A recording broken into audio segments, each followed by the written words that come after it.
Okay. The first thing that I would like you to look at is this piece of fabric that's in your baggie. All right, everyone should have one square of fabric, and that's listed on the outside. This is something that we would prefer if you can send it back. It would be great along with your needle. Remember, there's 3 things that we ask to have sent back. So look on your instruction, your identity page, and then that will give you what we asked to have sent back. I want to talk about this piece of fabric for several minutes. So you may think, well, it's just a conveyor for my needle, but it's not. This fabric has a right and a wrong side, and you can tell that because the right side is generally darker because it's printed. So identify that with your sample at this time, that you have a right side which is brighter because the printing happens on top of this side. You have a wrong side because it's basically inside out. And can you identify that easily on your piece? This piece is identified by cross interlocking threads. The side that may have a slightly different color or that does not have, cannot have a thread pulled off of the side is called the selvage. And we're going to look up here. That is, I want you to think of it like this: self edge. Okay, and we call it selvage.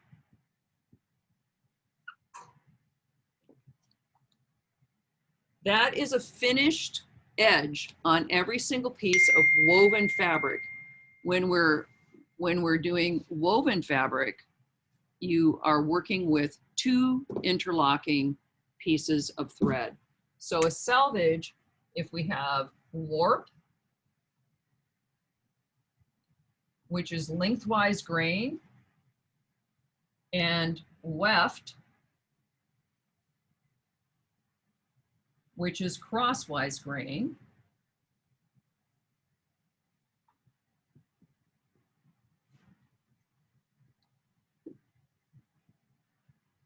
when the crosswise grain wraps around the warp, it creates a finished edge right here. And that will be what you're looking at on this square piece of fabric. So let's go back to our fabric.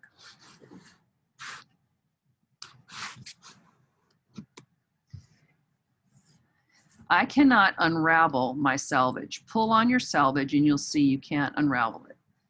The selvage always is the lengthwise grain because the cross grain goes around, wraps around the selvage and wraps around to create the selvage and comes back. So it's the crosswise grain or the weft wrapping around the lengthwise grain to create the finished edge. So did everybody locate your selvage? Now pull on it and see if you can stretch it. It should not stretch, right? Does not stretch. The opposite side of that is a cut edge, and this is actually a torn edge. That's why you have these tiny little fringes right here, okay? And if you pull on that, same thing. You should not be able to stretch it out.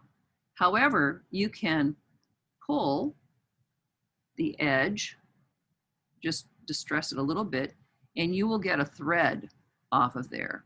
And can you see there's a thread hanging off? Everyone should find a thread off of the end of their fabric. And then if you unravel that, you can unravel that all the way down. And that is how you know that you have a straight grain.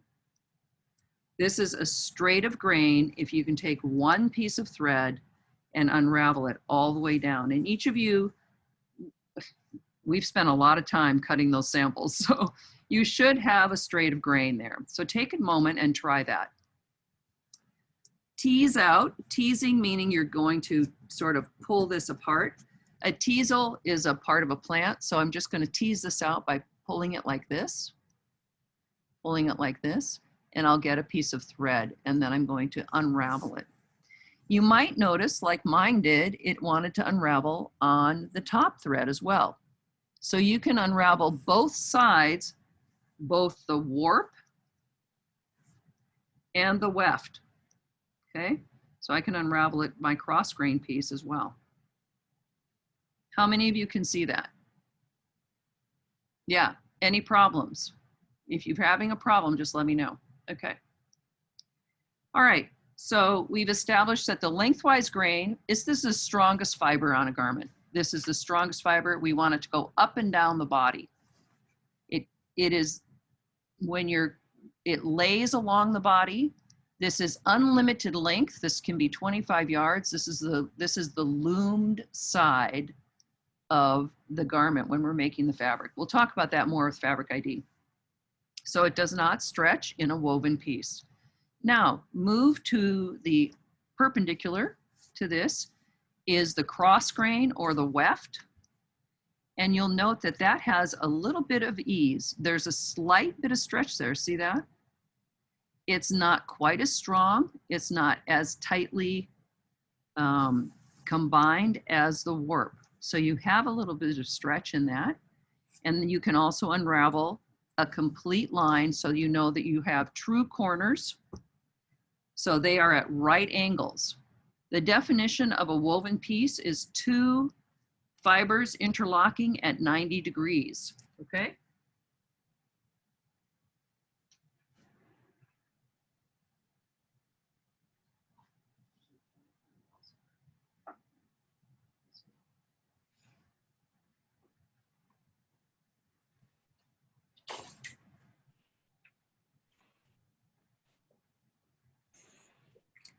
One tool that we use to see about a 90-degree angle is an L square, okay?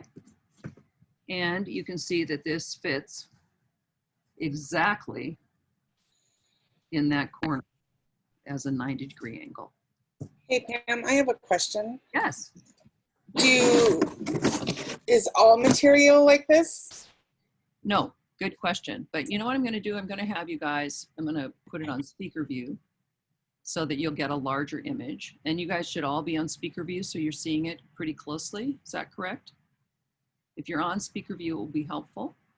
And if you are, if you want to view, you still can, but I just want to make sure that you have the biggest image that you have. Not all materials like this.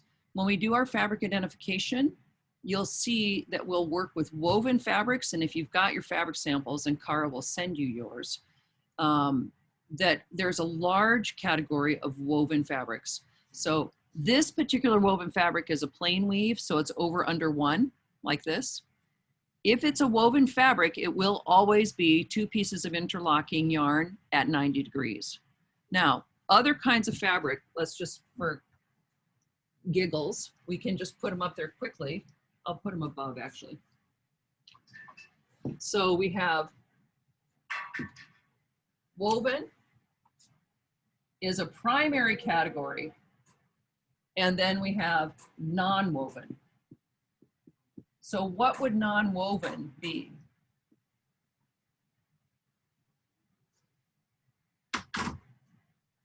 Non-woven. Like maybe a silk or a felt or a...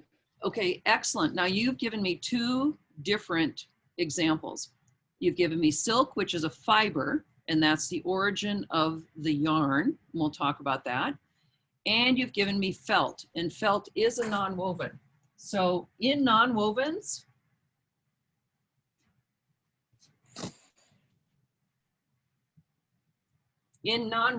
we have knit. And most of us are wearing a knit because knit is stretchy, it's comfortable, and it can provide us with ease, okay? We have knotted, which is lace.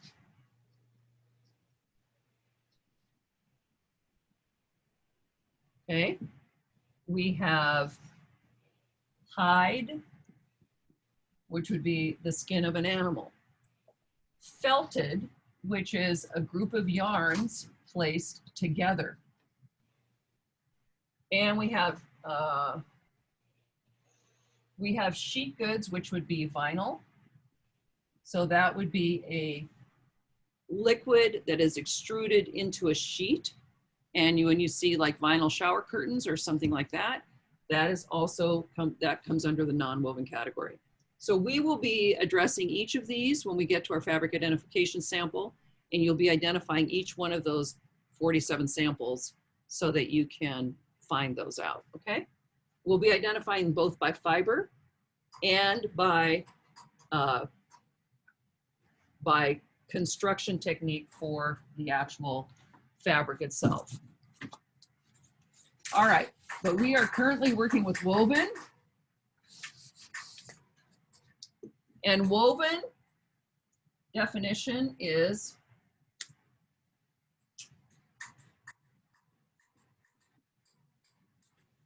two yarns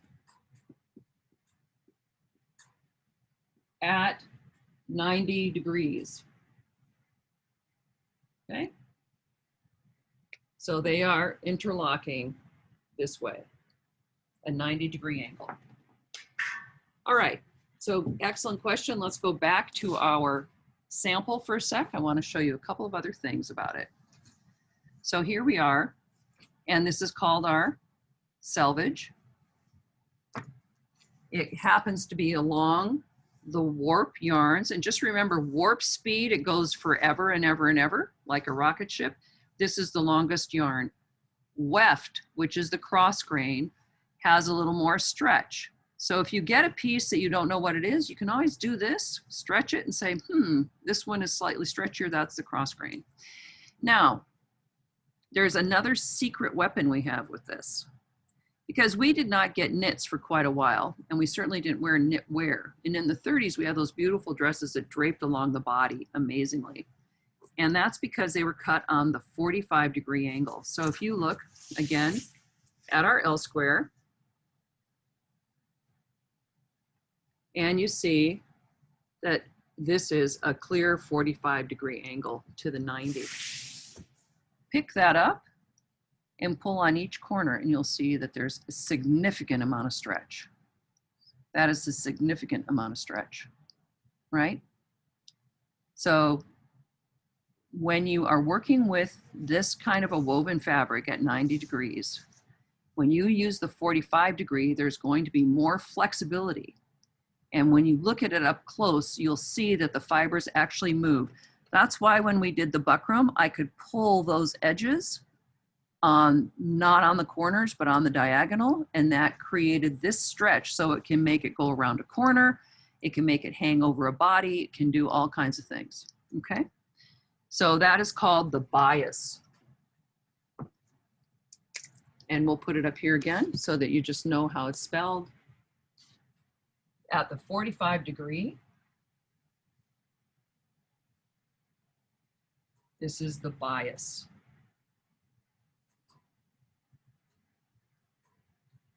It's the bias. I'll write 45 down there too, so that you know.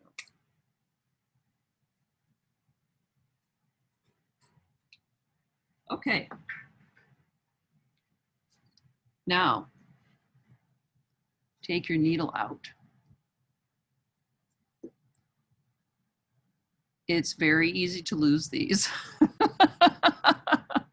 So if you don't have a spare, always put it back in here.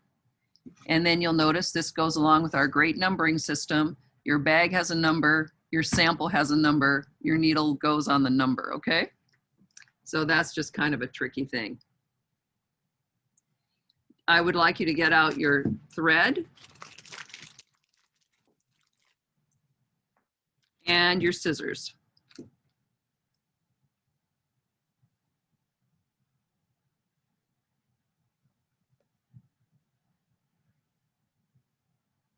Okay.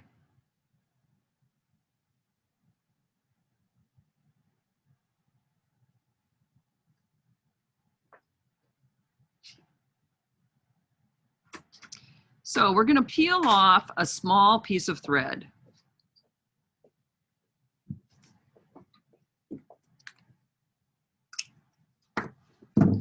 There's an interesting thing about thread. So locate I don't know what kind of a spool you have, if you have a whole spool or you have a half a spool. This is a whole spool. This is from a donation, so I'm going to have to look for where the thread is. And it's usually underneath here somewhere. There's a little, there we go. So it's a little tiny cut in the spool. You can see that. And here's my thread. It's been secured there.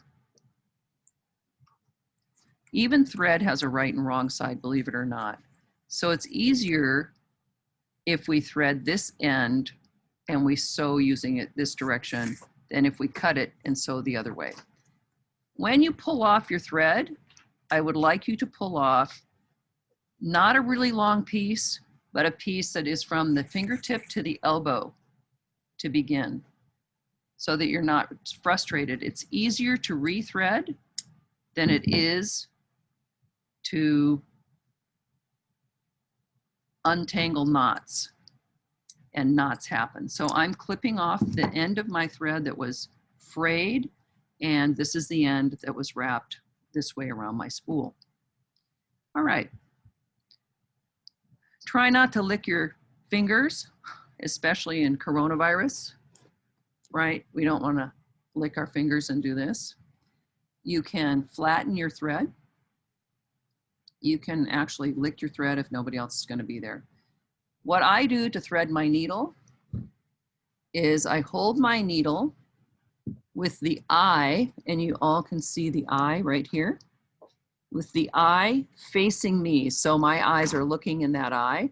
I hold about 1 inch or 3/4 of an inch of thread in my working hand, or my dominant hand. This is my non-working hand. So I'm going to pinch my thread between my finger and my thumb and forefinger, and I'm going to thrust it through the eye, okay? So even ancient eyes, I can anchor my hands together right here so I'm secure. My elbows are on the table. I'm just going to thrust my thread right through that eye.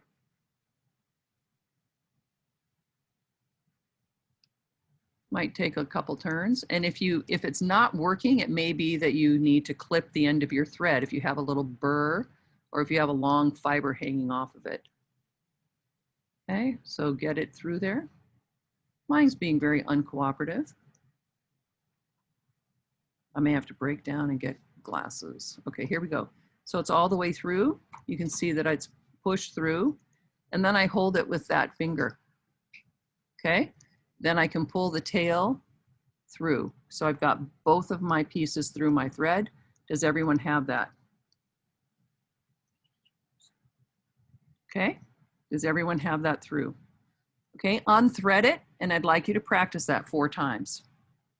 So we're just going to do 1, pull it through, 2, pull it through, because this is something that gets people nervous. And then when your hands start getting nervous and you can't start thinking of it, or if you're very fatigued, you may not be able to get it through the first time because your eyes are tired. Just a minute. Hold on a sec, guys. I'm just going to pause for a sec. All right. Again, so I'll show you. This is actually better because in class you'd be seeing it far away. I use a camera, but this is easier.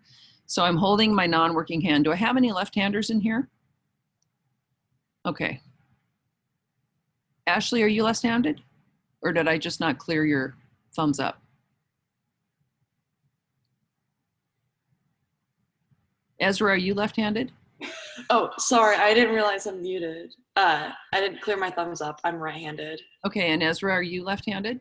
No, I'm right-handed. Okay. All right, so left-handed would be reversed, but just so you know. So I'm holding this one stationary. Don't try and make 2 things go at the same time. Holding it stationary, pushing this through. And you can kind of muscle it through. This must have a burr on the end because I'm really not having success. Or sometimes your thread is just uncooperative. Make another clean snip and then stick it through. I'm looking at my eye, I have my elbows anchored, and I can push it through.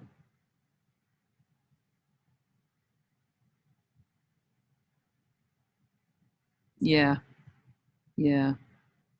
like that, bam. Okay, I'm licking it. Don't tell anybody. All right, So when I pull it through, I have it on the end of my finger and I can pull that with my other hand. That way I don't lose it, okay? The first stitch that we're gonna do, the first thing that we'll do actually, is put your two pieces together like this. And I would like you to label the stitches. The first stitch, which in the book they call running stitch, is also a basting stitch, backstitch, slip stitch, cross stitch or catch stitch or cat stitch, hemming stitch, and locked hemming. So let's put those in place right now so that we see them.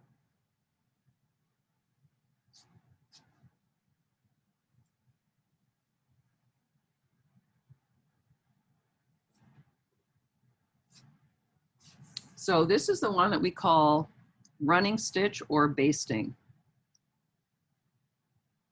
And you can do it in pencil. It can be just baste, B-A-S-T. And then the neck continue on, so it's back stitch. And you can do this in ink pen, you know, whatever. We're gonna do 2 inches of each of these.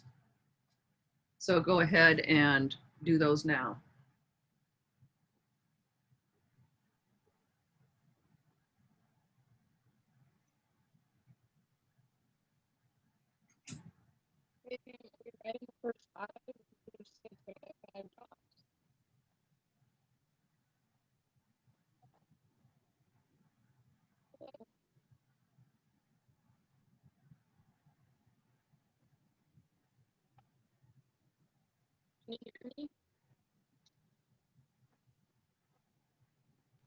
You're really breaking up. Barely can hear you speaking.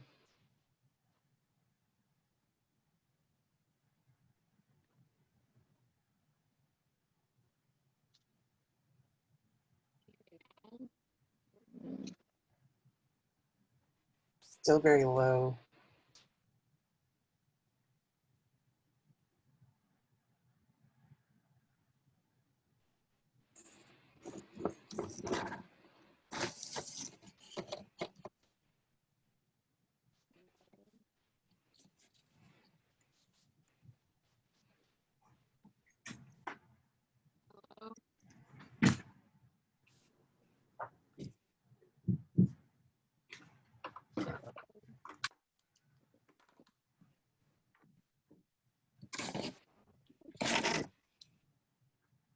So you should have your pieces labeled.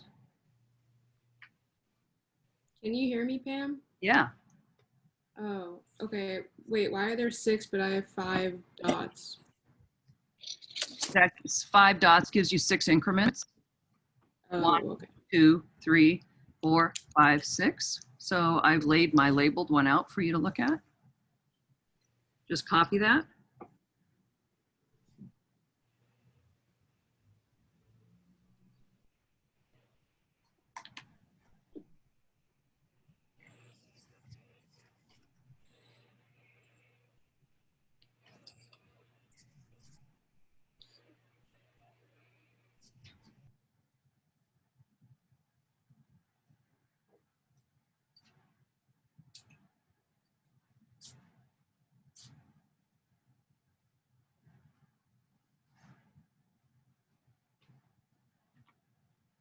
Okay, how are we doing with that?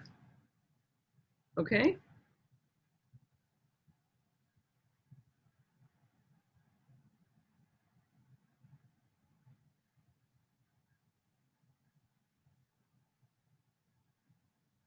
All right, the very first stitch, and then here's another one that I have made where I actually safety pinned, I straight pinned the sampler to my piece so that you can look at it. Okay, and if that's helpful to you, just pin it so that you are actually looking at the stitch as we do it. Okay? The first stitch we're going to learn is running stitch or basting stitch. And let's look at that on the board first. Everyone clear on this?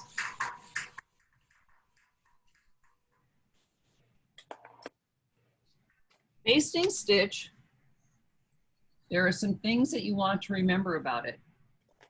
Basting or baste stitch, basting, and running stitch, as they call in the book. It's called running stitch because it just goes from one side to the other. It is temporary.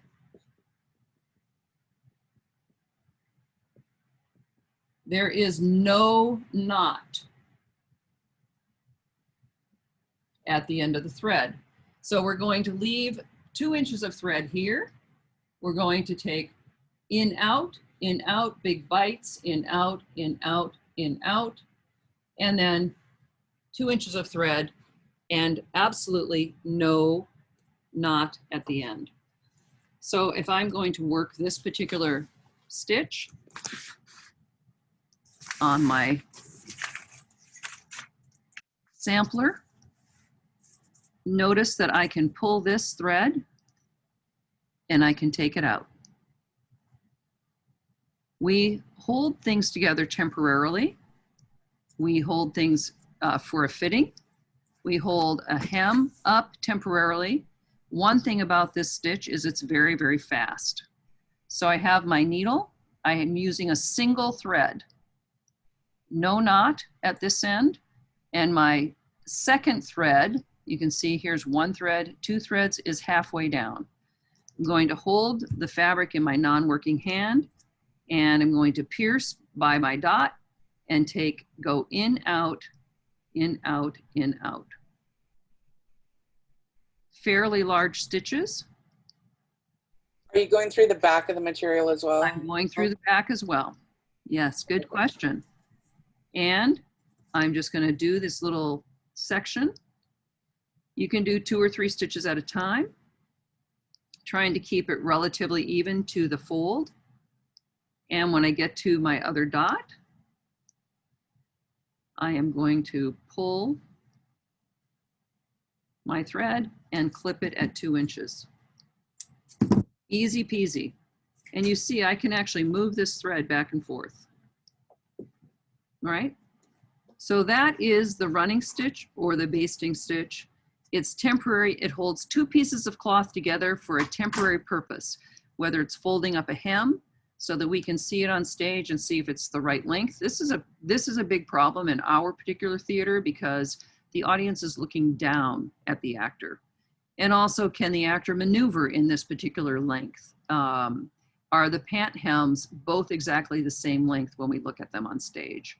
So we often baste those in first, and in our shop we call that basting. Every shop has a different terminology. Some may use the word basting, some use running stitch, and this is it. So this goes all the way through, so you see it on the back side as well. And the reason why we don't care is because we're going to take it out. Okay? The next stitch that we'll use, and you can see how this is worked from your working hand towards your working hand. So my hand is here and I'm stitching. I can't see you. We can't see your hand. Okay, so here's my hand. Let me just put Still it. can't see it. So here it is, and it would be according to your sample here. Here's my needle, and I'm stitching, stitching, stitching. Okay. All right. So I would stitch right hand to left hand. And that's actually opposite of what you're seeing. You're seeing right hand to left hand this way, I think. Okay. Did everyone complete that successfully? No. Okay, keep going. So you start with your 2 inches of thread. And then I'm going to hold my fabric. I'll do this in reverse for you to see it.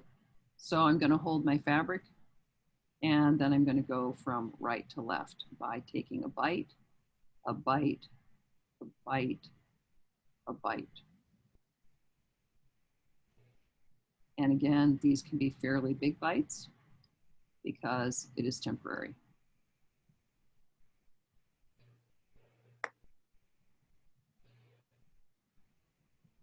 and then just leave your strings hanging at the end, your thread, Okay. and then clip, okay? Now backstitch, when you look at your sample, is much closer together. Backstitch is a stitch that we use. It was used to actually use for seamed garments.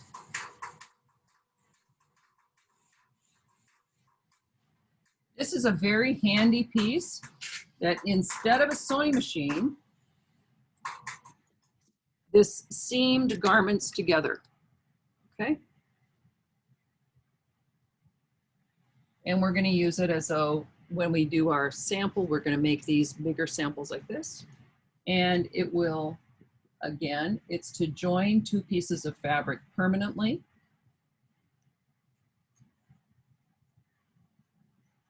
Instead of a sewing machine.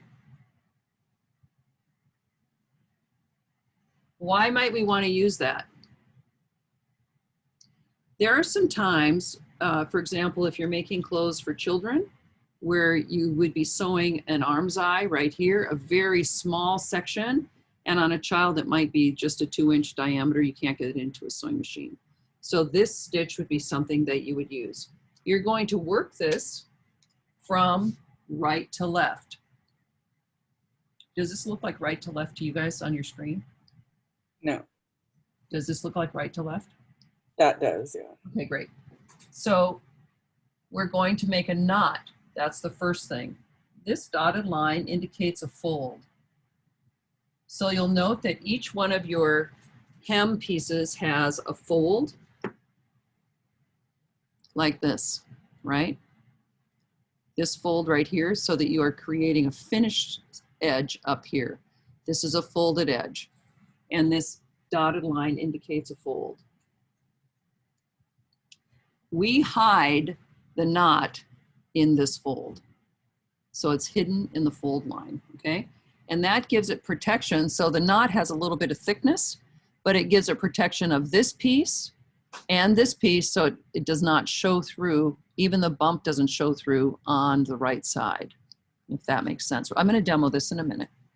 Okay, so first we're going to hide our knot in there. And now I'm going to erase that. I just want you to know that there's a fold under there. For each one of your pieces, there's a fold under there. We'll hide the knot in here, pull the thread all the way out, and then we take a bite, and then we go backwards, so that on this side, we're going to see a loop almost. And on the other side, we see one continuous thread. So on this side, we see a loop, but on this side, we see one continuous stitch. So I'm going to demo that. Oh, sorry about that. So this is, we do that because this is the back stitch, and the back stitch is permanent. Now I have run out of my thread. Again, I'm keeping these all together. So I'm just going to peel it off again. Not too big of a piece. And knot it. We're going to work on the knot first. How do you make a knot with a single thread?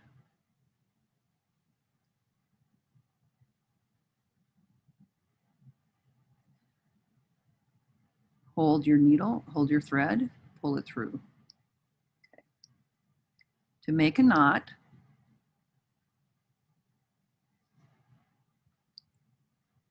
put the thread on the edge of your finger, crisscross the thread over your finger so that you're seeing a cross, an X, and that has secured this tail. Then I can, that wasn't big enough tail.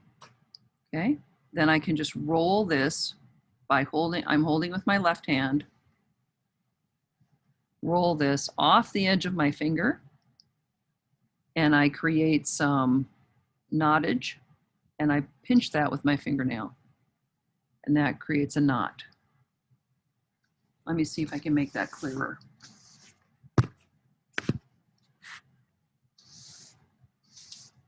So again, I'm going to thread my needle. Here it is. Here's my 2 threads.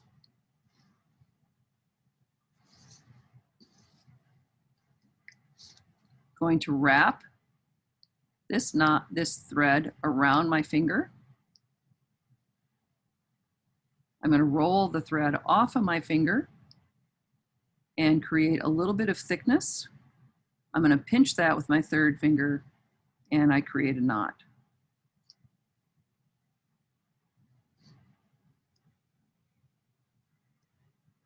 Okay. Can you see that? Shall I do it one more time? Yes, please. Okay. This time I'll do it by holding the thread again, maybe closer to the camera without this background, and you might be able to see it. Here's my needle threaded with my shorter and longer piece. I'll take the longer piece. I'm going to wrap that around my finger to create an X, roll that off the end of my finger, and you can see it right here, right there. Then I'm going to pinch that, pull with my non-working hand, and that creates a knot. So practice that a couple of times. Okay.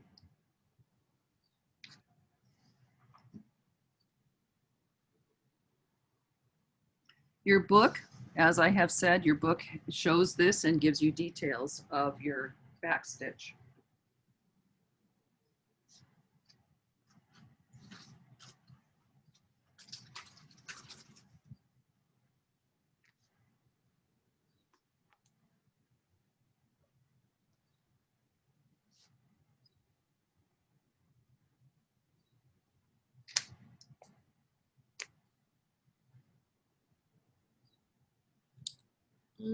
So in your book, it's chapter 5 that we were discussing. Okay, and it's interesting they do pattern development and all that stuff. I feel like, you know what, just learn to sew first and then we can do it. But the images are pretty good. So hand stitching is covered, and I've left that in your, it's in your syllabus. And this is the first stitch that we're going to do. Is the second stitch is back stitch. Okay, I'll put those pages up.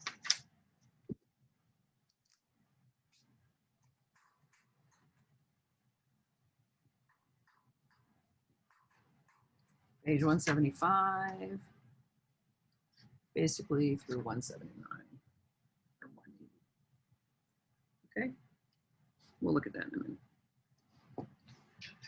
So the descriptions in here are pretty specific, and if you get lost, you can look at what it says. It says the back stitch and what it's used for, and to begin, bring the needle through the fabric layers to the upper side.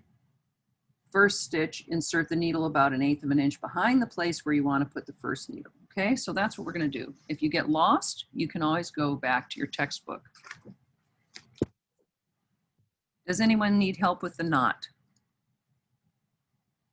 Excellent. Don't be shy. If you need help with a knot, it's not an easy thing to do. So notice that I'm continually taking my little ends of thread and I am kind of winding them together so that they don't get just all over the place. That's really important in the shop, because in the shop we have chairs on rollers and we want to make sure that we don't get those into our chair wheels. So I'm going to insert my knot into my fold. So you can see that I've unfolded my fabric. I guess I could show you, some of you may want to use pins to hold your fabric pieces together. Some of them have come with pins, so you can use pins to secure your 2 pieces of fabric together.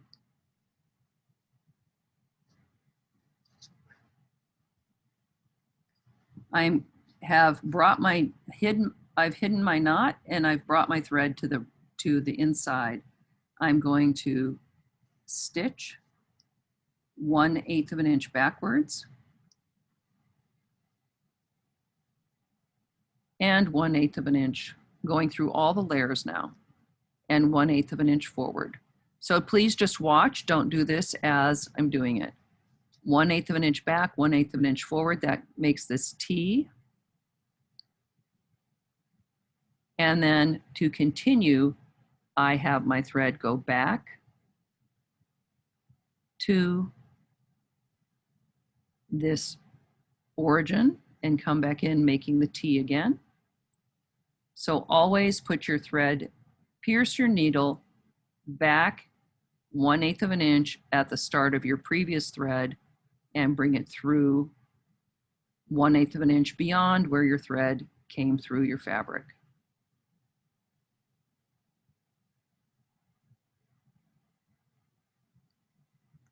There's the T. There's 1/8 of an inch back, 1/8 of an inch forward. And we say 1/8 of an inch because we really don't want it super tiny.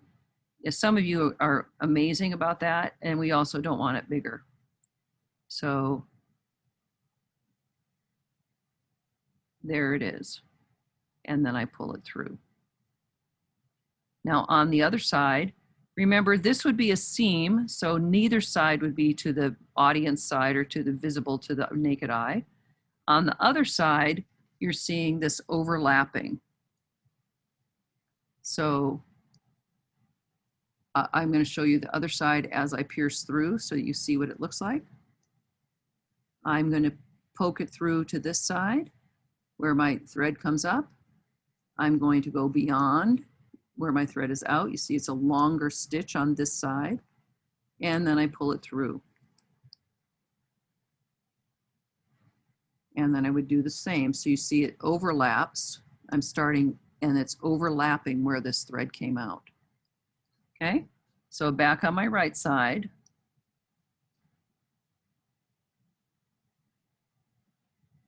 I am piercing it and pulling it through. Different people have different ways of holding their fabric. Some people want to hold it this way.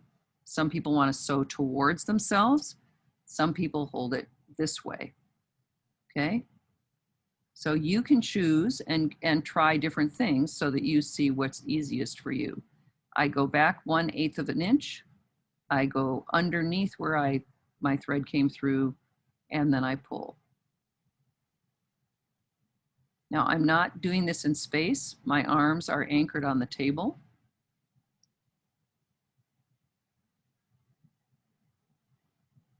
That's a little too big. And when you get to the end, this is a time when you absolutely want to create a knot.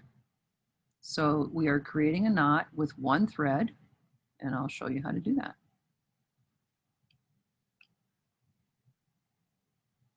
So again, you don't need to work along with me because I'm going to move on to another stitch.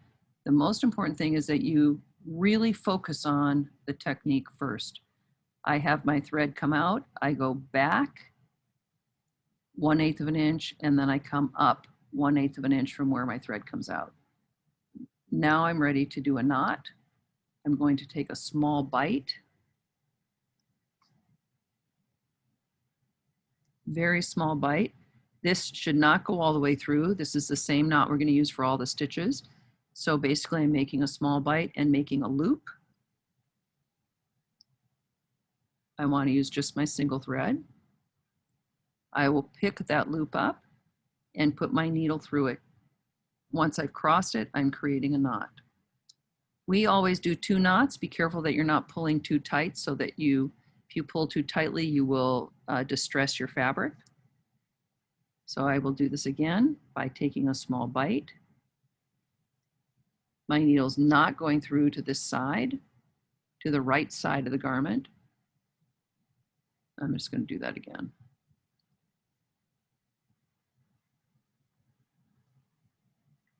And I put it through my loop. You can see my loop is grabbing it. And that is my knot. And this is something our shop is mandatory. We hide the tail.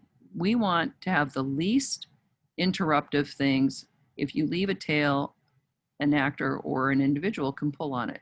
So I'm going to hide my thread in the fold line. So I'm piercing that.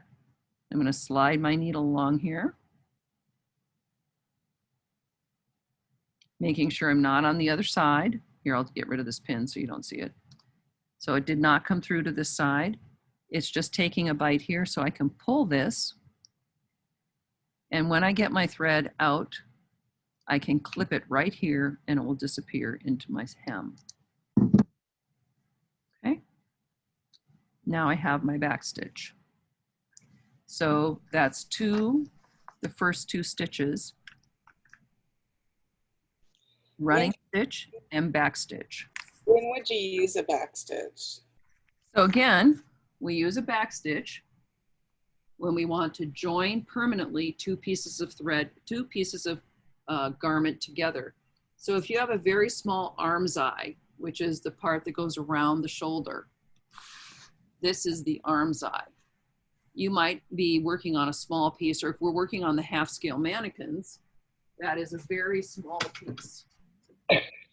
So like if you hem a pair of pants, is this a stitch you're gonna use? Nope, definitely not. Definitely not. Okay. Pants are bigger. But for example, this piece,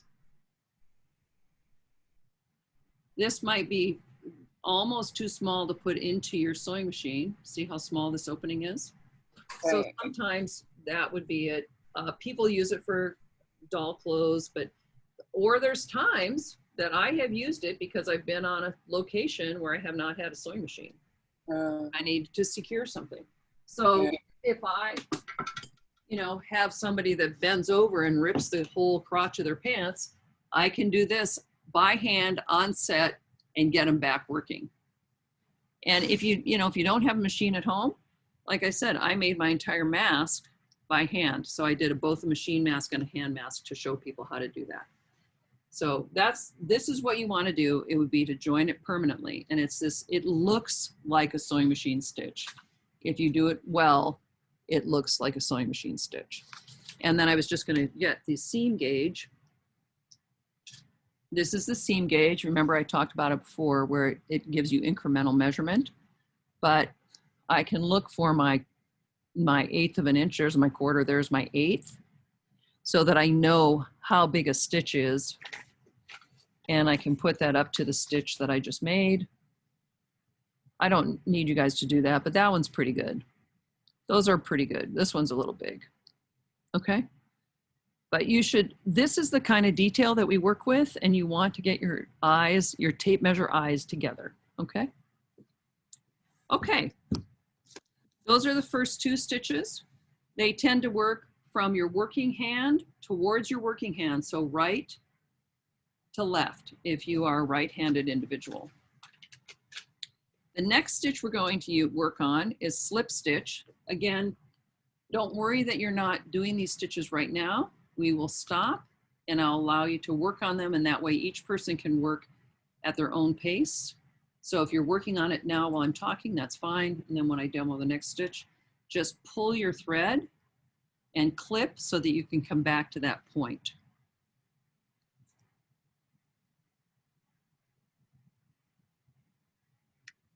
I'm just seeing if I have enough thread left on this, okay? The next stitch I'm gonna demo is slip stitch. Now this is a hem stitch.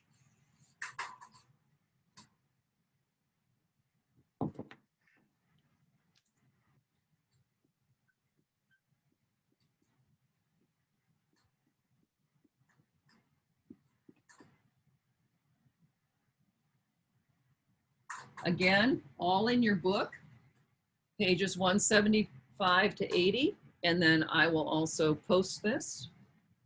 We're going to work the same way where we have a knot, we put it inside of our fold, and we are going to pull the needle out, take one small bite. It's so small you can't even see it. I'll bring that over so you can see it. Take one small bite. Travel your needle in the fold line and take a bite. And then you pull your needle out. You travel the needle in the fold line, you take a bite, and you pull your needle out.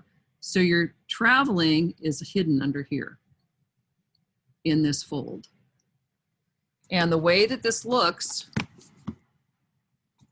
so it would be bite, carry this invisibly, bite, sorry, it should be carry invisibly, bite, carry invisibly, bite, carry invisibly, bite.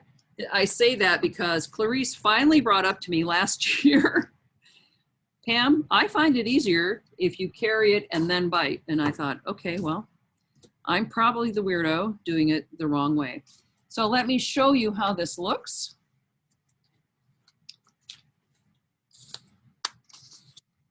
So you can see that it is invisible. There's our bite, bite, bite. And on the back side, the bites are very small. We don't want to see them. They are there, right here. Okay? So you really want those bites to be small because we want to not see them on the right side of the garment. And again, here they are. This is on the inside or the hem edge.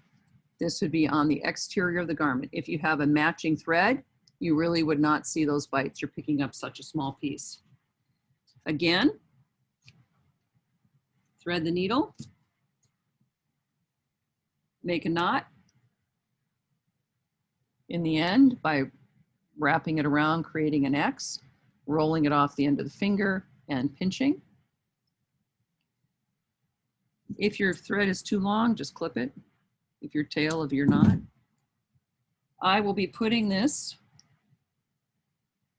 in the third slot where you've labeled slip stitch.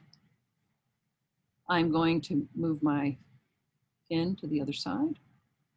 Again, I'm going to hide my knot inside, okay? I'll do it first like this so you can see it, and then I'll do a close-up. So I'm hiding the knot by opening this up. If you realize that if you're working with an actual garment, you're not going to have to do it in the middle of a row. Okay? So this would be, I've pulled my knot out. I'm going to take my bite because that's, actually I'm going to start with a slip. Slip it through the fold. It does not go through anything else. There's my slip, right? About every 3/8 of an inch. Slip and bite. And when you get that small bite, you can pull your thread out. Then I'm going to slip it into my fold. And see, I'm kind of working vertically. You can work horizontal or vertically, but it's really you're working right to left. So I'm going to slip that into my fold. Slip, not attached to anything, take a bite. And I'm actually touching my finger on this side to see what my bite is. And I'm going to pull that through. Okay, so there's my first 2 stitches. Now I'm going to show you the back side. There's my first 2, not to be confused with my Sharpie dot. Okay, now we'll look at it up close.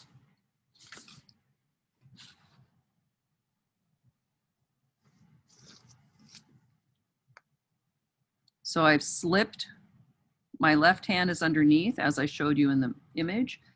I have taken a bite, I've slipped my needle into my fold line and I pull it through. Oh, shoot, you see, I'm going back to my old ways. I should have taken a bite.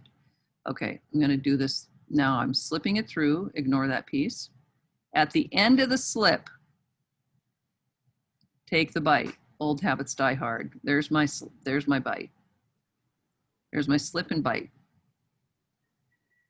Okay? So slip and bite.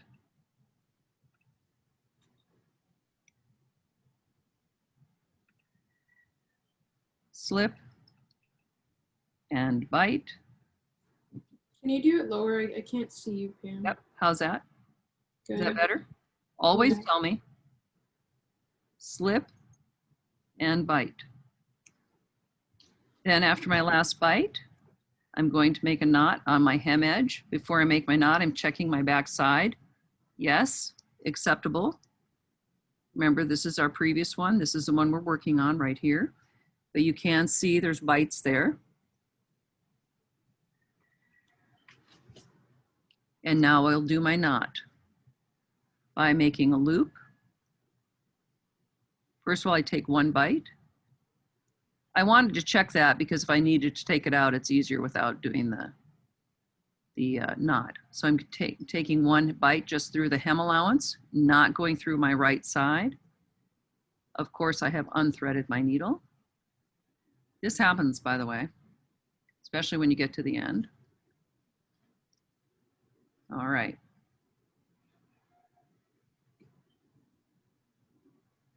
Put my needle towards me. I don't want to pull it out because I've got it in the right place.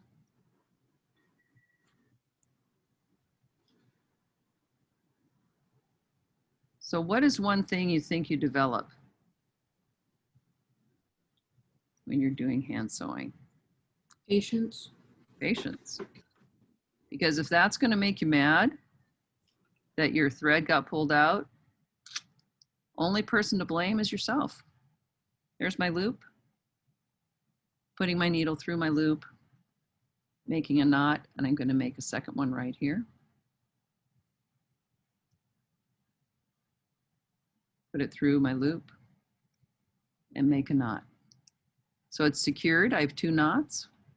I'm going to then hide my thread right in my fold again. That's not coming through to my right side.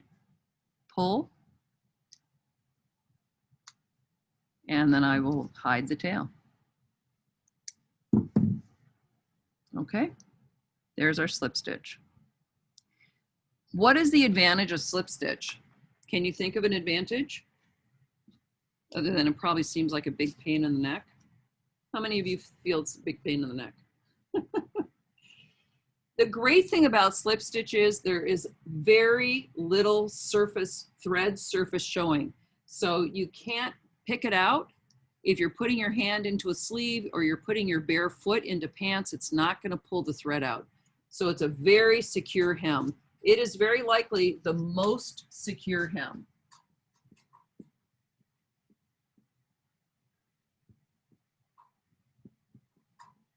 Because less thread shows or less thread is exposed. Okay. So that's a really important thing because I'm telling you, if you leave something like this hanging out, oh, that could be pulled out in a second, right?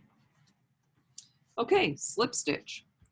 Now we're going to do 3 stitches that work the opposite direction. Instead of working towards your working hand, they're going to work away. Your working hand goes away from your non-dominant hand. Okay. So the next one we're going to work on is cross stitch. And you can see it makes an X pattern, hence why it's called cross stitch.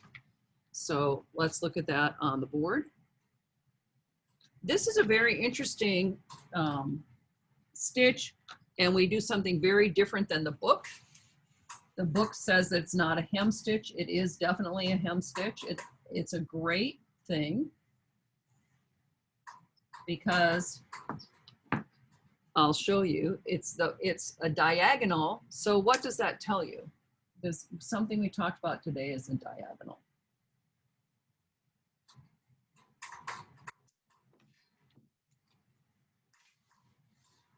So cross stitch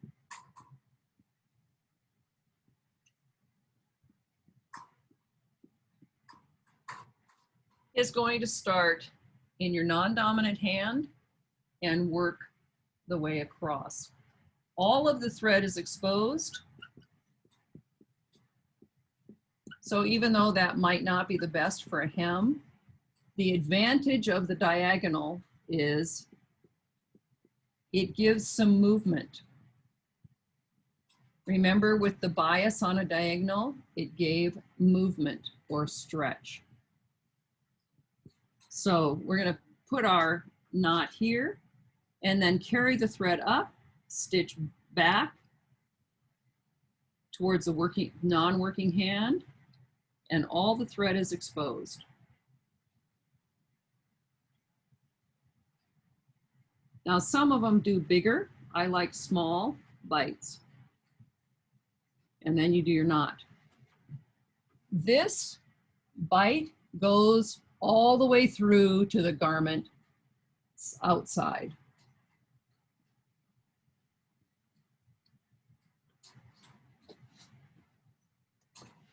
This piece is hidden. The bite is in the hem allowance only. Okay, only in the hem allowance. Again, the hem allowance is this piece that we're talking about that's folded up, as opposed to the 1/2 inch that's folded inside. Okay, questions so far about the purpose of this is it can create movement, because if you're only biting the garment side here and your thread is biting down there, your two pieces, your hem and your garment, have a slight bit of ease in between. So even in, maybe not in this piece, you'll see it, but when you get to your sample piece,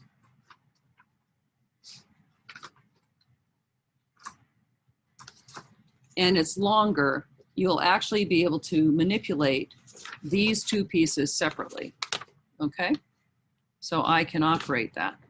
Only the top edge goes through to the right side.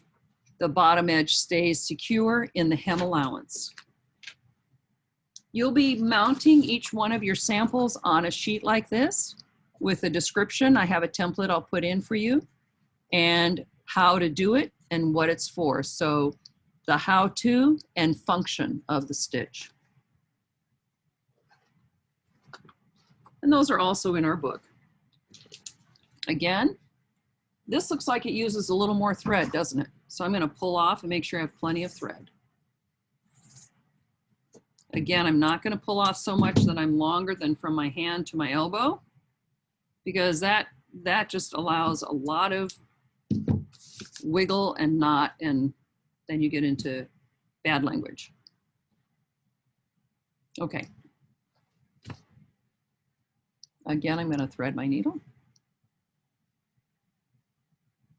You know, it's interesting. When you start hand sewing a lot, you'll get needles that you like. There are several kinds of hand sewing needles. I have it threaded. Make my X, pull that off my finger, hold it, and make my knot.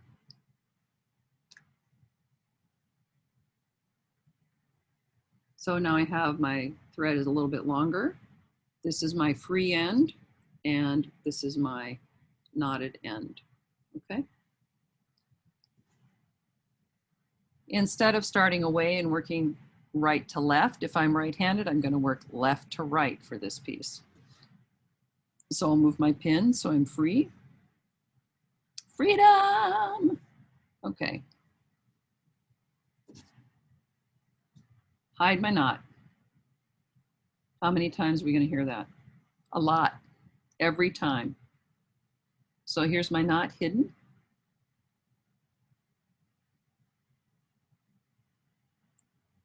And the first thing I'm going to do is go up, as I've done on the board, take a bite from right to left, just of the garment, a couple of threads, pull that through. I'm going to do the hem allowance right to left, only the hem allowance, not doing the other piece. So I'll do this in the large view so you see both the board and my hand, and then we'll do the close view. Take a bite right to left, and take a bite right to left. Now, one thing I want to caution you against is don't pull the thread too tightly or you will buckle it. So I have some play in there. If I pull it tight, see, I get that kind of a thing. So I don't want to do that. I want to make sure I'm using that flexibility that we're actually using the stitch for, which is the diagonal thread, so that I can create movement between the hem allowance and here. Hey, Pam. Yeah. Can you let me in? I have to switch to my phone. Gotcha. You're in. Okay. I just saw you. Okay, and then this will be also, I will actually, I have been posting recordings, but I'll get this one up first, okay? So here's a close-up view. Remember, I'm going to work from my dominant hand to my non-dominant, so I'm working right to left. I think it's easier if I do it this way, just so that you can see the stitch more easily. If you don't see, please let me know ASAP. Stitch, there's my couple of threads. Pulling that up towards my non-dominant hand right here, allowing a little more thread. Biting the hem allowance only the hem allowance. And then another bite above. And let's take a look. There's my right side. I'm working from here to here. So you see these stitches, just that top bite. That one was puckered because it was the needle.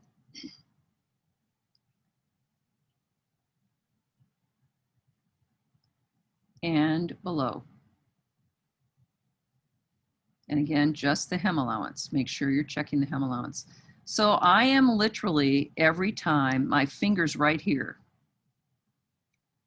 I touch my finger. If I'm biting, I touch my finger. So I can feel the needle on my finger, right? You don't have to poke, but you can feel the metal. The metal feels differently than the cloth. So I'm taking a bite, maybe, you know, two to three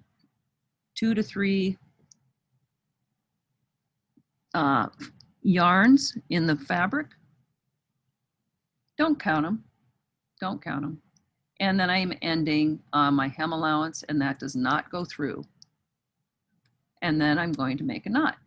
Same old, make a knot.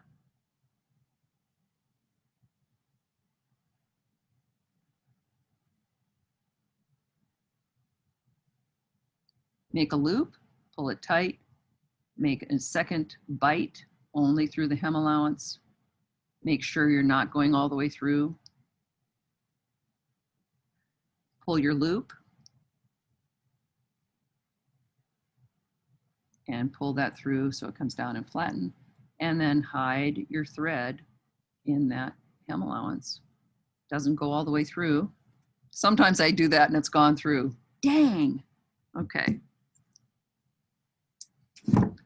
All right.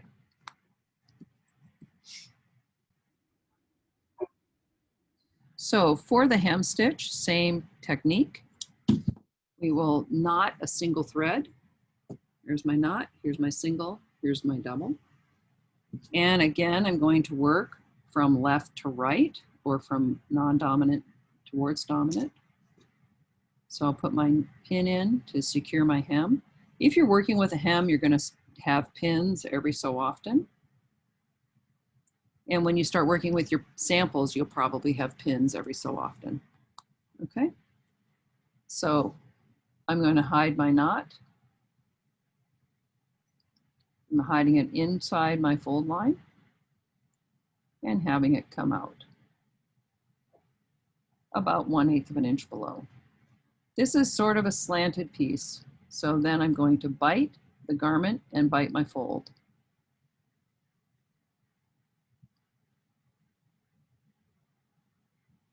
Bite the garment, bite my fold. So you see the garment bite is pretty small. Okay, you're seeing the needle here and the bite.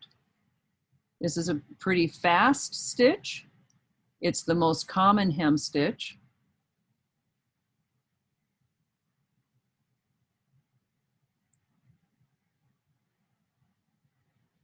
And you just continue at this angle, bite and grab your fold. Don't let those things annoy you. Oh, those are so annoying, but you know, you do learn patience. So you bite and grab a fold. Let's take a look at that up close. Here's where my thread comes out. I carry my needle, I push from right to left. I take a bite of the garment and a bite of the fold, and then I pull through. Okay, so I'm taking a bite of the garment here, and I'm taking a bite of the fold. You can do that in one step. I'm showing you 2 steps so that you see it. The thread should travel on top, and then I pull my thread through. Now, ideally, you want to have this in one continuous motion. Don't do one thing and then pull your thread the other way, okay? So bite, put through the fold, and pull it through. And then I'm ready for my knot.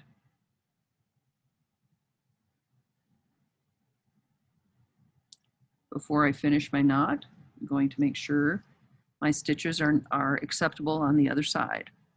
Or I could just take it out, okay? Same old knot, 1 loop, 2 loops.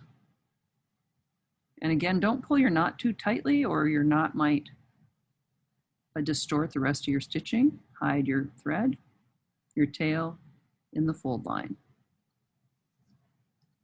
Okay, then I'm going to clip. Ready for the last stitch, which is the locked hemming. So it says hemming in it. What does that tell us? Almost identical to this. The only thing is you're locking it, and you're locking it because your needle is going to cross and grab this thread. Like every 3 to 5 stitches, you're going to grab a thread. So first we'll start same way.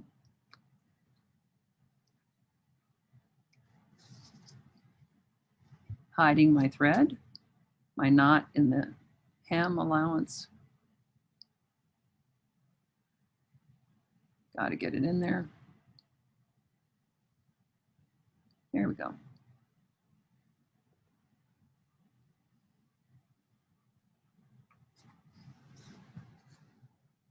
Okay, so I'm going to take 1.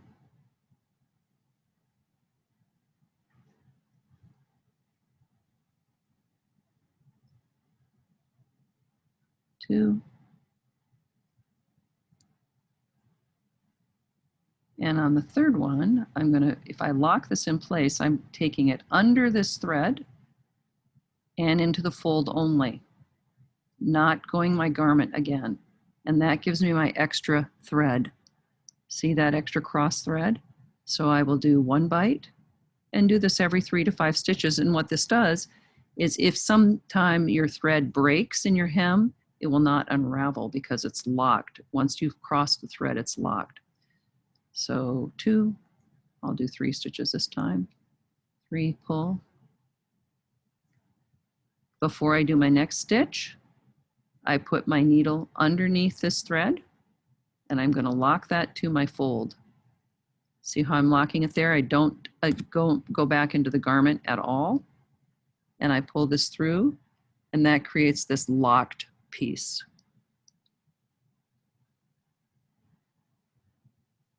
Does everyone have good visibility with that? Yes. Thank you. And then I can just finish. I don't need to worry about locking the last one because I will get tangled up in that fringe and curse. Nah, I won't do that. And I'm just going to make my knot by circle and pull my loop through. Pull my loop.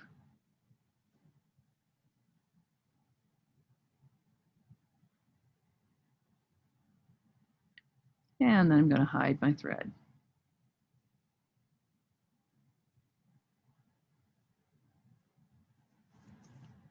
Oh, I caught it on that time, so I've got to undo and hide it in my fold line. If I had a camera, it would probably be a little easier. So there we go.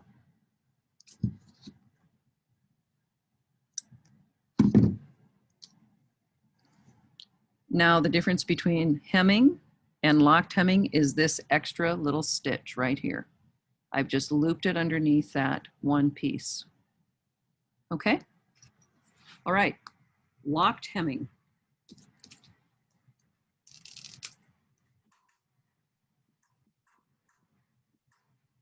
Locked hemming. my needle grabs this piece and locks it before I do this next stitch. That's the only thing that's different. It really looks like just an extra little bite. Okay, again, these are approximately 3/8 of an inch apart. And I say that because many times I'll get the sample and you've done hundreds of stitches and you really only need to do, you know, let me think about what we do on our regular sample. Maybe we do about 20 stitches across, not 100 stitches. This one probably only has, yeah, between 15 and 20. Okay, so that's our full sampler. I want you to do the full sampler. We'll work on that today at the end of class so that you get familiar and you feel like you are secure. And I will post this online. Questions? Because then we'll do our ripping, rip the fabric, and we will rip, and then we'll give you time at the end. This ripping fabric will take not very long, so you'll probably have at least 40 minutes. Okay, let's talk about ripping the fabric. I'm putting this aside for now. You have a large piece of fabric in your bag, and we got that out at the beginning. I'm going to put my needle back in my sampler with my thread on it. So I'm all good to go there. That goes back in my bag. We are going to be making flat pieces that you can use for your, the rest of the notebook, the sewing resource portfolio. And it will be in about 7 by 7 inches. So whatever your piece looks like, this one's pretty funny. It's got pumpkins. I'll let you see it up close. See those little pumpkins? Totally appropriate for this year. You might have 2 pieces. We just use a variety of fabric based on what we have available that has a good right and a wrong side. So make sure you establish your right and wrong side, and that you have your scissors and a piece and your measuring tape. So how can you find your lengthwise grain? This is kind of important. How can I find my lengthwise grain? Well, it's not going to be my longest one necessarily, because I have a bunch of things going here. This is just a piece, a partial piece. But I'm looking for, and I found it, here's my Selvage. It is really rigid. Sometimes it has little holes. See those little holes? Because that's where it was gripped to the loom. So I know I have my lengthwise grain is going this way. Try and find your lengthwise grain. See if you can establish that.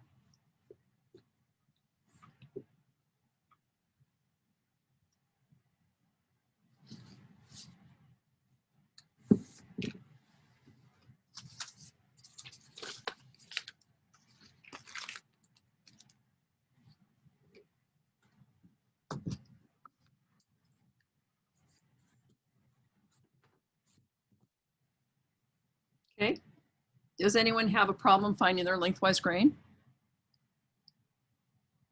We're gonna find it in just a minute anyway. So I'm putting this L square here to show you that the bottom of my piece of fabric, look at the one that I got, is not even. Okay, the first thing I'm gonna do is make that even. And this is going to surprise you, but your fabric will tear on the grain. So I'm going to cut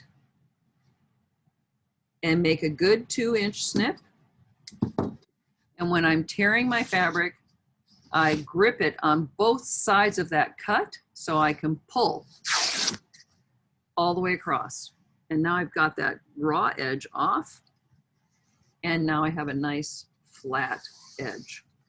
And I know I have a good clean edge because I can pull one thread all the way across, okay? So I know that I'm on the straight of grain. And this is really important. The straight of grain is the thing that establishes whether or not your garment's gonna hang on your body in a nice smooth area, or if it's gonna tilt to the side. Any of you had a pair of jeans where one leg seems to go like this? because it's not quite on the straight of grain. We're going to cut this into 7 by 7 squares. So I'm going to do a little math work here and see.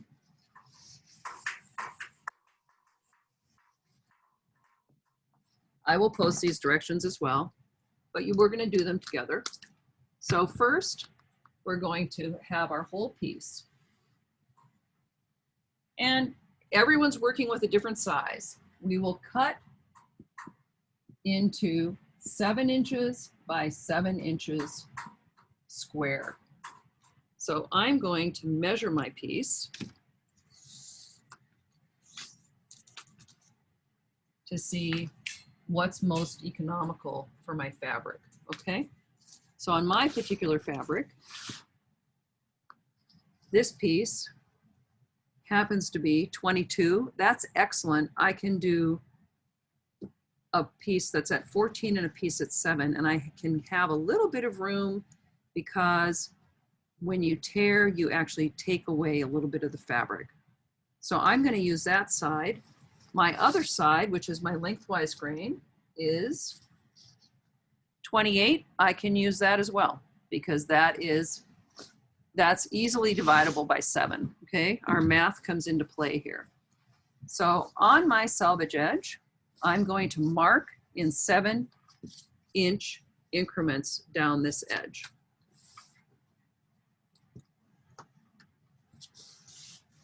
And I'll just take my marking, which has rolled off my board.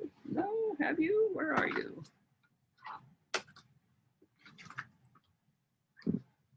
Well, I use my pencil. So like I said, we sometimes use the number 2 pencil because you can erase it. So I'm just going to mark. I'm making a tick mark with my pencil. See that? And I'm going to make another mark at 14, 21.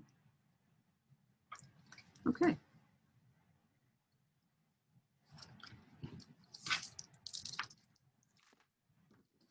Now I'm going to find my marks and clip each one of my marks. Here it is. And here's this one. This has little wiggly things, so I'm making sure that I'm not cutting on one of these black wiggles and I'm cutting actually on my mark. Okay, I'm doing all my cuts, did all my marking at once, all my cuts at once, and then I'm going to grab and I'm going to tear and get 3 tears, holding both sides and tearing down. And now I have 4 strips and I will flatten these out. Again, I'll pull my threads out of the end and make sure that they're all nice and flat. Now, if you have an iron, you may need to iron at this point. If your fabric doesn't tear, this one tore just beautifully, so no need for ironing.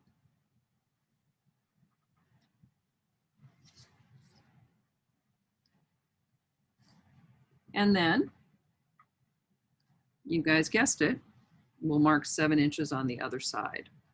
So I've pulled these threads out so they're not going to be annoying me at all. I've made a nice little neat pile over here with all my stuff. And now I'm going to mark my 7 going the other direction. Pam, I have a question. Yeah. What if we don't have fabric scissors? Oh, trust me, I have used a lot of different kinds of things. But if you have good craft scissors, they'll work. Because again, we're not doing a lot of cutting, but that would be, scissors are something that they're a kind of a good investment if you can buy a pair, but you can actually get a good pair of craft scissors, and actually I'll show you a kit that you can buy that has a fairly good pair of scissors in it that has all the rest of the equipment too. And you know, I could probably research and see if you could buy that online even, Cara. So, I mean, I keep scissors in my kitchen, and when we went home for the pandemic, I did everything with my kitchen scissors. It wasn't easy, but I did it. Even poultry shears work. So I'm making a mark at 7, And you can move it over and make a mark at 7 this way if you want to just not do the math. Sometimes I don't do the math. Sometimes I just hold the tape in the place so that I have my marks, okay? If it's a little bit off, like this seems to be a little bit bigger, right? I'm not going to measure it. I don't really care. I just want you to get something that's nice and neat and tidy. The next thing after I tear these is I will iron them all. Just to have them flat. The moisture in the iron is really helpful. So I'm going to tear. There's my mark. There's my mark.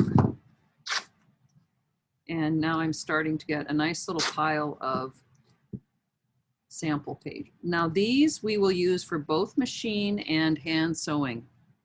So you're going to get a good pile of these and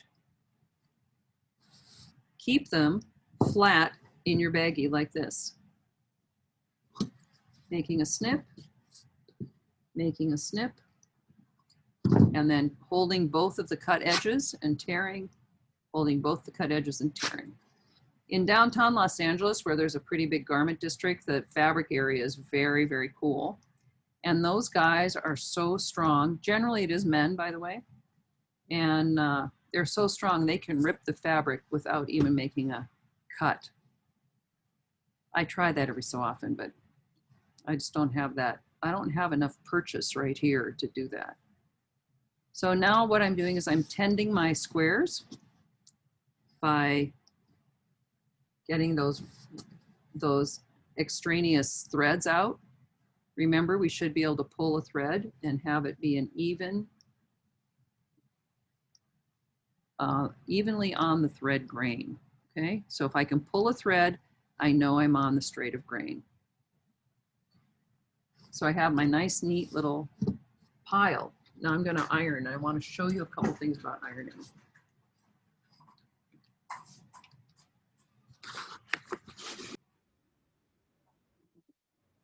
Okay, so I'm working at the ironing table. I have a gravity-fed water system, which is going through a tube. Looks like tubing for your fish tank. My iron's hot. It's preset at a temperature, and my water is on so that I can get a bead of steam when I press with my button here. You might be able to see steam coming on. All right. When you're ironing, you want to make sure that you go with the straight of grain. I'm going to iron on the back side of my fabric. So I'm just making sure it's straight and even. And I'm ironing with the grain both ways. Okay, you can just iron them pretty straightforward. What if you don't have an iron? So you can actually, you can sprinkle with water and flatten them with your hands like this. You actually can do that. And that's called finger pressing. It's a technical and actually a real term. So I'm going with my grain or with my cross grain all the way. The thing I'm not doing, and I'll show you why, I'm not doing pressing against my bias. So I'm going to press this. Here's my one square with the grain. So it looks nice and square, right? It is even with this one nice and square. If I press on the bias, I can stretch that completely out. So if I was going to just press it however I willy-nilly, round or whatever, suddenly I no longer have a square piece. You can see that it's going to be askew. So you really want to press that evenly.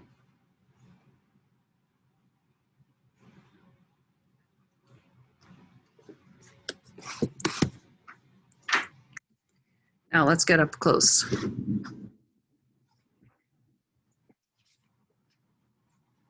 So that we can see this really well. When you're preparing your sample for the sample page. Actually, I think I can put it on the table itself. There we go. When you're preparing the sample for the sample page, you want to turn your fold line up about 1/2 or 3/8 of an inch. So again, this is my 3/8, I'm measuring it. And 1/2 inch is roughly, for many of you, it's going to be like roughly your finger width. So think about those natural things that you have that are measurement devices. And that's what we used, you know, for centuries before we had measuring tape. You use the width of your finger. A foot is because it's the measurement of a man's foot. Okay, I've created my fold line, and then I'm going to fold up my hem allowance. And you want these to be folded nice and firmly. And again, if I was finger pressing and this was damp, I could just go like this and put my pins in and I would be able to hold it. So this is roughly 2 inches or 1 3/4 inches. Let's see what it is. Oh yeah, 1 3/4 inches. So somewhere between 1 3/4 and 2 inches, but make sure it's even all the way across. And then I'll press my next piece in. This is the time when you might want to put a pin in, because you're going to establish 6 of these for our 6 hand sewing stitches before you go, once you work done with your sampler. So you see it's unfolded. Here's our folded in to create a finished hem allowance. This is the hem allowance. And then you can put in a couple pins here and here. And then these are ready to go. You need 6 that look like this. When we go on to sewing machine, you'll need a different variety. And then you will complete a basting stitch, blind stitch, slip stitch, cross stitch, hemming stitch, and blocked hemming stitch in this size of a sample.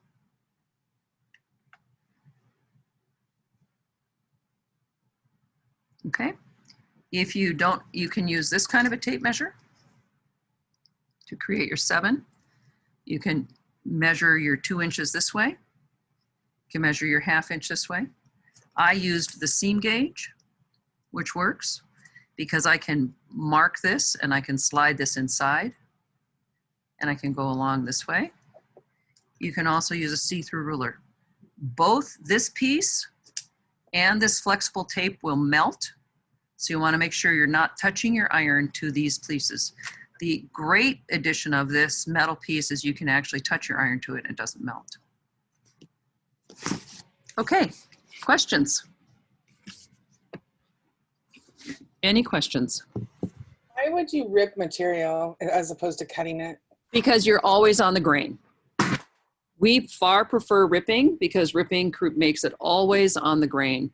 It's very, very important that you're on the grain. It's hard to cut on the grain. I will show you how to cut on the grain. It used to be in fabric stores that everyone everyone ripped every fabric. Now you go in and they have this sort of metal device that they slide their scissors along, and you could come home with one end being 1/4 yard less than the other end, and it's not even. So it's really important that you get your full yardage and that you get it. One way that you can cut without is, let me just give you let me just get a marker.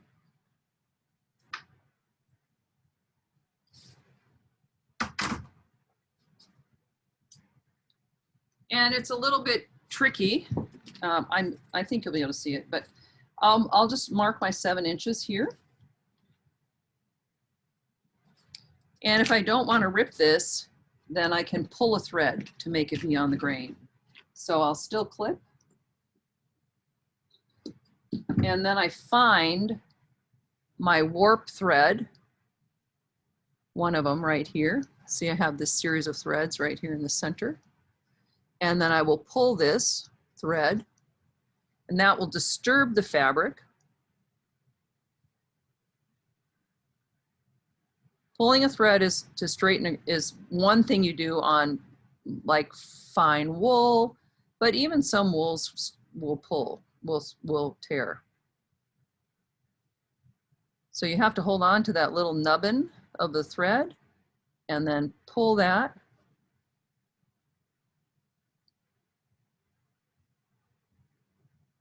So for one thing, it's much faster than ripping is much faster than this process.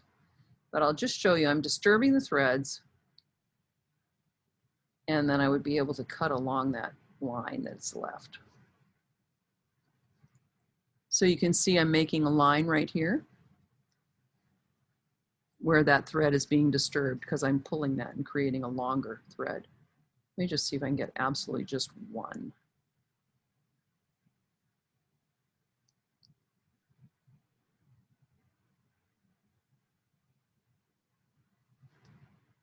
Okay, you can see I'm gathering it up. You have to be really careful when you do this because you'll tear this little tiny thread.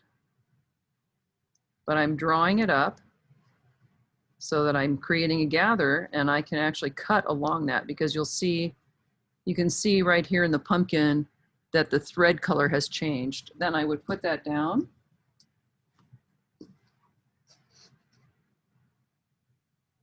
Here's the line right here. And then I can put that down and cut along the line that has been left.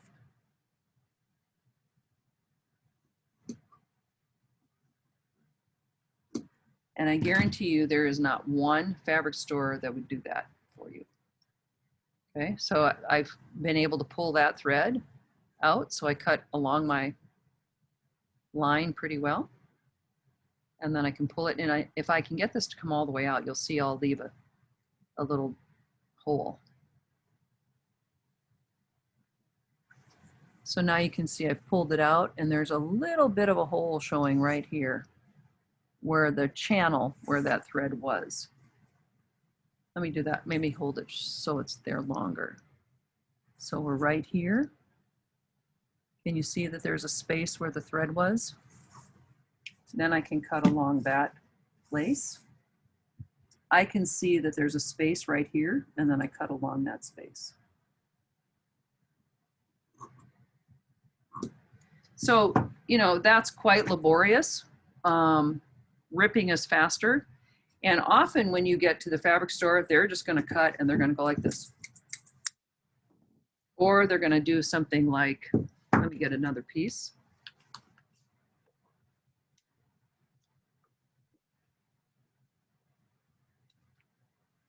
I'll just get this piece out to show you.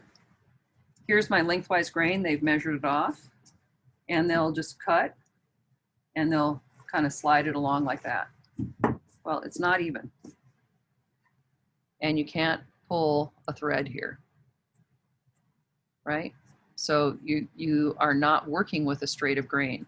When you get home, the very first thing you're going to have to do is make a straight of grain if you're buying a piece of yardage. So that's how it's easy to find the straight of grain because it will tear on the straight. With a woven fabric, at 9 degrees, it wants to tear on the straight, okay? So you can make all your sample pieces right now, tear them. You can work on your hand stitching, and I can open up what I'll do is I'll open up a breakout room. So if you want to come in to do hand stitching, we can do that. How would you like, would that sound good? What would you guys like to do?